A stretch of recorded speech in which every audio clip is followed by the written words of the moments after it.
A dish carried across the sea from the island of Phuket, Phuket, in the deep south of Thailand, where Hokkien families came for the tin and stayed for generations. A braise the color of dark amber, older than the harbor it was first cooked beside. Some dishes are made fast. This one is not. Mu Hong asks for an afternoon, for low heat and a patient hand. The reward is pork belly so tender it gives way to a spoon, glazed in palm sugar and 5-spice, no hi ang, until it shines like lacquer. There is no shortcut here. There was never meant to be one.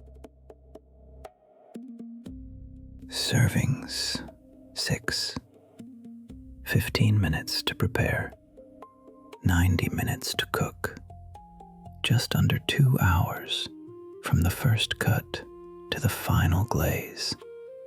3 pounds of pork belly, 8 cloves of garlic, 3 cilantro roots, rak pak chi, 1 teaspoon of Chinese 5-spice, 1 teaspoon of black peppercorns, half a cup of palm sugar, half a cup of gluten-free tamari, 4 cups of water, and a single spoon of oil. Begin with the roots. 3 cilantro roots, pound it slowly in a heavy stone mortar until they soften into paste. Then the garlic, 8 cloves, and the black peppercorns. Add it a little at a time. Pound until everything becomes one, fragrant, and cohesive. This is the soul of Southern Thai cooking, the slow release of oils by hand. Now the pork.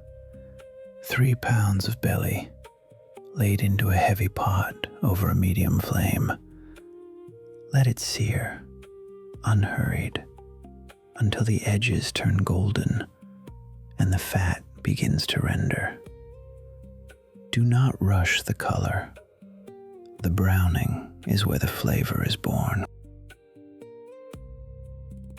Stir in the pounded paste and 1 teaspoon of 5-spice, letting it bloom against the hot fat until the whole kitchen turns warm with anise and clove. Then the palm sugar, half a cup, folded in slowly. Watch it melt, then darken, from gold to deep amber, the color of old honey.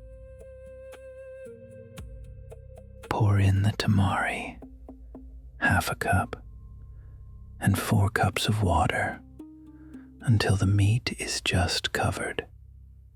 The liquid darkens, the surface trembles. Lower the flame until only the gentlest bubbles rise and cover the pot. Now, there is nothing to do but wait. For 90 minutes, braise works on its own. The pork softens, the liquid thickens. Every so often, lift the lid and let the steam climb, rich with 5-spice and garlic. The glaze reduces slowly, clinging to the meat, growing sticky and dark. When the pork yields to the lightest press, it is done. No starch, no thickener, only time and patient reduction until the sauce coats the back of a spoon. Spoon it over warm rice and let the dark glaze run down into the grains. Muhong belongs to Phuket, but its roots reach across the South China Sea. In the 1800s, Hokkien men came to the island to mine its tin.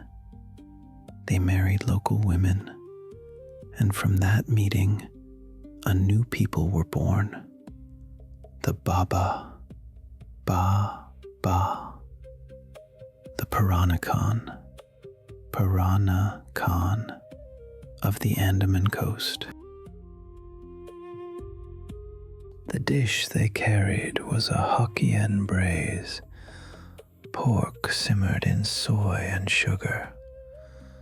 On the island, it met Thai hands and Thai aromatics, garlic, white pepper, cilantro root. The name itself is Hokkien, Hong, to braise slowly in a dark, fragrant liquid. A word and a method that crossed an ocean. In the old homes of Phuket, muhong is not an everyday dish. It appears at weddings, at the New Year, at the table set for the ancestors. The grandmothers say, the longer it cooks, the more love it holds.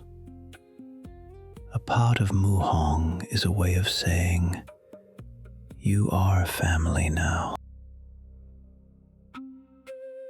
Today the dish still simmers in the kitchens of the old town, beneath shop houses painted in faded pastels. The world knows Phuket for its beaches, but the islanders know it by this. The smell of 5 spice and palm sugar drifting from a pot that has not changed in 200 years. And so it is served, the way it has always been, spooned dark and glistening over a mound of warm rice, the pork falling apart at the touch, the glaze catching the light like amber. Muhong is the rarest kind of dish, one born of 2 homelands and belonging wholly to neither, and yet, somehow, to both. It survives because it was never in a hurry. It only wanted to feed the people who waited for it. And the table, at last, is set.